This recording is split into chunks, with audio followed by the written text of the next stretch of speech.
Hello everyone, good afternoon. BEd first year में childhood and growing up paper में हम निर्देशन एवं परामर्श से संबंधित पढ़ रहे थे कि निर्देशन एवं परामर्श सेवा किशोरावस्था में क्यों जरूरी होता है, किस लिए निर्देशन एवं परामर्श देना चाहिए। उसी सीक्वेंस में आज हम पढ़ेंगे निर्देशन एवं परामर्श की विधियाँ, कि निर्देशन एवं परामर्श तो दिया जाता है, लेकिन निर्देशन एवं परामर्श कौन कौन सी विधियों के द्वारा किस प्रकार से दिया जाता है। तो निर्देशन एवं परामर्श की विधियों को दो प्रकारों में बताया गया है। पहला है व्यक्तिगत संपर्क विधियां, जिसमें व्यक्तिगत आधार पर व्यक्तिगत तरीके से संपर्क स्थापित किया जाता है बालक से।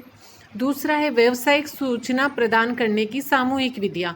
दूसरा है सामूहिक विधियां। पहला व्यक्तिगत संपर्क है कि व्यक्ति यानी कि इंडिविजुअल रूप से उससे संपर्क स्थापित किया जाता है, और दूसरी विधि है उसमें सामूहिक रूप से निर्देशन एवं परामर्श सेवा प्रदान किया जाता है, अर्थात एक साथ एक से अधिक व्यक्ति, 2, 4 या एक से अधिक समूह को एक साथ निर्देशन एवं परामर्श दिया जाता है। तो निर्देशन एवं परामर्श की दो विधियां हैं, एक है व्यक्तिगत संपर्क विधि, दूसरा है सामूहिक विधियां, जो व्यावसायिक सूचना से संबंधित निर्देशन एवं परामर्श इसके अंतर्गत प्रदान किया जाता है।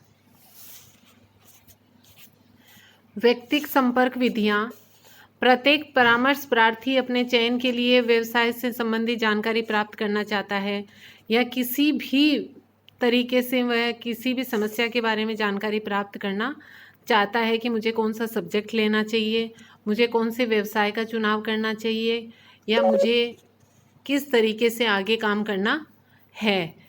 तो उसके लिए उसके व्यक्तिगत जीवन से संबंधित भी यदि कोई जानकारी प्राप्त करनी होती है, उसे कोई समस्या होती है जिसका निदान उसे करना होता है, तो उससे संबंधित जो भी निर्देशन एवं परामर्श दिया जाता है वह व्यक्तिगत संपर्क विधि के अंतर्गत आता है।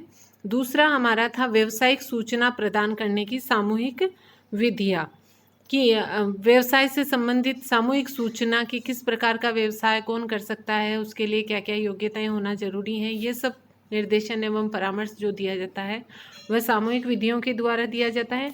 सामूहिक विधियों में जैसे सिनेमा या चित्रपट के माध्यम से दिया जा सकता है। विभिन्न व्यावसायिक सूचनाओं को पाठ्यक्रम में स्थान दिया जा सकता है, क्योंकि पाठ्यक्रम कोई एक जना तो पढ़ता नहीं है, बहुत सारे जने पढ़ते हैं, बहुत सारे जने पाठ्यक्रम करते हैं, पूरा करते हैं, अपना पढ़ाई करते हैं। तो उसमें जैसे एक किताब में कोई जानकारी दी गई है, तो एक किताब को कितने सारे जने पढ़ेंगे, तो सभी को वो जानकारी प्राप्त होगी, तो वह सामूहिक जानकारी हो गई एक तरीके से। तो विभिन्न व्यावसायिक सूचनाओं को पाठ्यक्रम में स्थान देना। फिर है व्यावसायिक सूचना सम्मेलनों का आयोजन करना। फोर्थ है विभिन्न उद्योगों, पदों एवं क्षेत्रों में कार्य करने वाले अनुभवी व्यक्तियों को भाषण के लिए आमंत्रित करना। प्रमुख स्थलों, पोस्टरों, विज्ञापनों की कतरनों द्वारा कक्षा, विद्यालय हॉल में व्यावसायिक सूचना संबंधी चार्ट, ग्राफिक विश्लेषण आदि का प्रदर्शन करना। रेडियो व टेलीविज़न के द्वारा, पाठ्य सहगामी क्रियाओं के द्वारा, औद्योगिक व व्यापारिक प्रतिष्ठानों का भ्रमण करा के जानकारी प्रदान करना, पुस्तकालयों को व्यावसायिक सूचना सेवा का आधार बनाना आदि कई तरीके हैं जिनसे सामूहिक विधि या विधि के द्वारा व्यावसायिक सूचना प्रदान की जा सकती है। अनेक प्रकार के तरीके हैं। तो ठीक है, निर्देशन एवं परामर्श की विधियां हमारी हो गई। व्यक्तिगत संपर्क विधि में व्यक्ति से इंडिविजुअल संपर्क किया जाता है, जैसे उसको किस विषय का चुनाव करना है, किस व्यवसाय का चुनाव करना है, उसके बारे में उसे जानकारी दी जाती है। दूसरा था व्यावसायिक सूचना प्रदान करने के लिए सामूहिक विधियों का चयन किया जाता है। सामूहिक विधियां जैसे सिनेमा के द्वारा, पाठ्यक्रम के अंदर बातें बताकर, प्रमुख स्थलों पर पोस्टर लगवाकर या चार्ट बनवाकर, पाठ्य सहगामी क्रियाओं के माध्यम से, और औद्योगिक व व्यापारिक प्रतिष्ठानों पर ले जाकर, या किसी विशेषज्ञ को भाषण के लिए आमंत्रित करके, कई तरीके हैं। पुस्तकालय में कई तरीकों के द्वारा व्यावसायिक सूचना सामूहिक रूप से प्रदान की जा सकती है। अब है कि दोनों विधियों में प्राय एक जैसे ही सोपानों का प्रयोग किया जाता है, और वो सोपान ये है कि सबसे पहले है अनुस्थापन वार्तालाप। अनुस्थापन वार्तालाप, परामर्शदाता बालकों से विभिन्न प्रकार के वार्तालाप करता है, वार्तालाप के माध्यम से छात्रों की रुचियों, योग्यताओं, क्षमताओं व आवश्यकताओं का ज्ञान प्राप्त कर तथ्यों का संकलन करता है। इसके साथ साथ वह उनको निर्देशन तथा परामर्श की आवश्यकता, महत्व के विषय में भी बताता है, जिससे वह परामर्श लेने के लिए उत्साहित हो सके।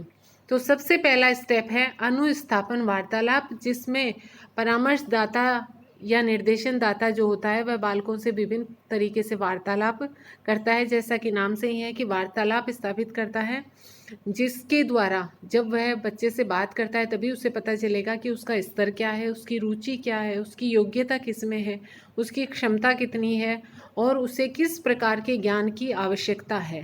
तो इन सब के बारे में वह इन सब का डाटा कलेक्शन करता है और उसके आधार पर वह सोचता है कि इसे किस प्रकार का ज्ञान मुझे देना है। तो सबसे पहला स्टेप है अनुस्थापन वार्तालाप। सेकंड है साक्षात्कार। साक्षात्कार द्वारा बालकों की योग्यताओं, रुचियों, समस्याओं का ज्ञान प्राप्त किया जाता है, जिसके आधार पर निर्देशन एवं परामर्श दिया जाता है। थर्ड हमारा है मनोवैज्ञानिक परीक्षण। परामर्शदाता मानसिक योग्यताओं एवं पाठ्य विषयों में उपलब्धियों का मूल्यांकन करने के लिए बुद्धि एवं रुचि संबंधी मनोवैज्ञानिक परीक्षण करता है। थर्ड स्टेप है मनोवैज्ञानिक परीक्षण। जो परामर्शदाता होता है वह विभिन्न प्रकार की उपलब्धियों का मूल्यांकन करने के लिए बुद्धि व रुचि संबंधी मनोवैज्ञानिक परीक्षण करता है, जिससे बालक के बारे में उसे जानकारी प्राप्त होती है, उसकी योग्यता के बारे में, उसकी क्षमता के बारे में जानकारी उसे प्राप्त होती है। फोर्थ है प्रश्नावली। विभिन्न तथ्यों की जानकारी प्राप्त करने के लिए परामर्शदाता उनसे संबंधित अनेक प्रश्नावलियां तैयार करते हैं। प्रश्नावली में बहुत सारे प्रश्न होते हैं जिनके उत्तर प्राप्त किए जाते हैं। किए गए प्रश्नों के उत्तरों के आधार पर वह बालकों की विचारधाराओं व आवश्यकताओं से परिचित होता है। तो फोर्थ है प्रश्नावली, कि उसमें प्रश्न निर्धारित किए जाते हैं, प्रश्न लिखे जाते हैं और उन प्रश्नों का जवाब बालक से प्राप्त किया जाता है, जिसके अंतर्गत बालक से संबंधित जानकारी उन्हें प्राप्त होती है। फिफ्थ है विद्यालय से तथ्यों का संकलन।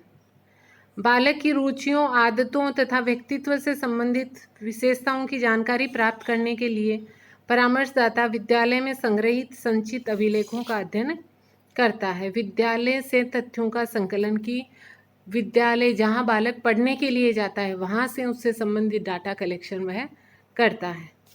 सिक्स्थ है पारिवारिक स्थितियों का अध्ययन। माता पिता अपने बालकों की रुचियों, रुझानों तथा आवश्यकताओं के विषय में पर्याप्त जानकारी रखते हैं, अतः परामर्शदाता उनसे विभिन्न जानकारी प्राप्त कर उनके विषय में तथ्यों का संकलन करता है। इसके अतिरिक्त वह परिवारों की आर्थिक, सामाजिक दशाओं के विषय में भी जानकारी प्राप्त करता है।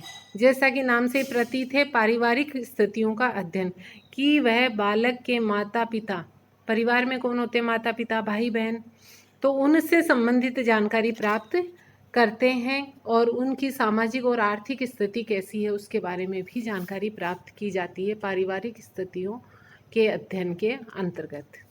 सेवंथ है पार्श्व चित्र। विभिन्न स्रोतों द्वारा बालकों के संबंध में जो सूचनाएं एकत्रित की जाती हैं उन्हें एक पार्श्व चित्र में व्यक्त किया जाता है। पार्श्व चित्र को देखकर एक साथ ही बालक के विषय में महत्वपूर्ण सूचनाएं ज्ञात कर ली जाती हैं। इन सूचनाओं के आधार पर बालक को सरलता से शैक्षिक व व्यावसायिक निर्देशन दिया जा सकता है।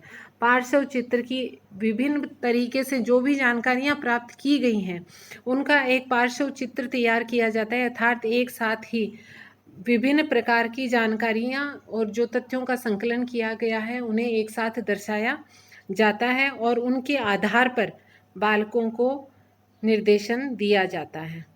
8th है अनुवर्ती कार्यक्रम। निर्देशन तथा परामर्श प्रदान करने के पश्चात ये देखना आवश्यक होता है कि बालकों को जिस क्षेत्र में निर्देशन प्रदान किए गए हैं उनमें उन्हें संतोषजनक प्रगति हुई, प्राप्त की है या नहीं की है। यदि प्रगति की है तो वापस उन्हीं स्टेप्स का प्रयोग करके संशोधित निर्देशन देना आवश्यक हो जाता है। तो ये था आज का हमारा निर्देशन एवं परामर्श की विधियाँ। निर्देशन एवं परामर्श की विधियाँ दो प्रकार की हैं। व्यक्तिक संपर्क विधियाँ, जिसमें व्यक्तिगत तरीके से संपर्क स्थापित किया जाता है, उसको कौन सा विषय लेना है, कौन सा व्यवसाय करना है, उससे संबंधित जानकारी प्रदान की जाती है। दूसरा है व्यावसायिक सूचना प्रदान करने के लिए सामूहिक विधियों का प्रयोग किया जाता है, जिसके लिए बहुत सारी हैं कि पुस्तकालय को व्यावसायिक सूचना सेवा का आधार बनाया जाता है। किसी विशेषज्ञ को भाषण के लिए आमंत्रित किया जाता है कि एक साथ बहुत सारे लोगों को जानकारी प्रदान कर सकें।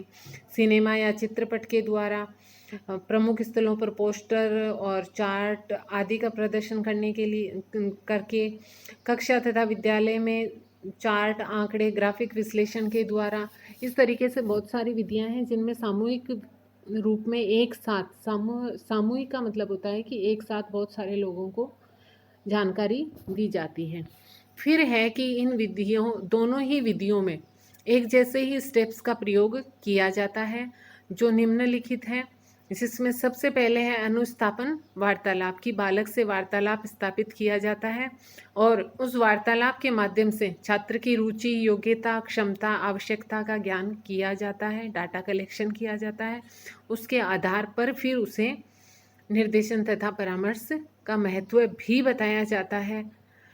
सेकंड है साक्षात्कार। साक्षात्कार के माध्यम से बालक की योग्यता, रुचि व समस्या का पता लगाया जाता है, जिसके आधार पर निर्देशन तथा परामर्श दिया जाता है।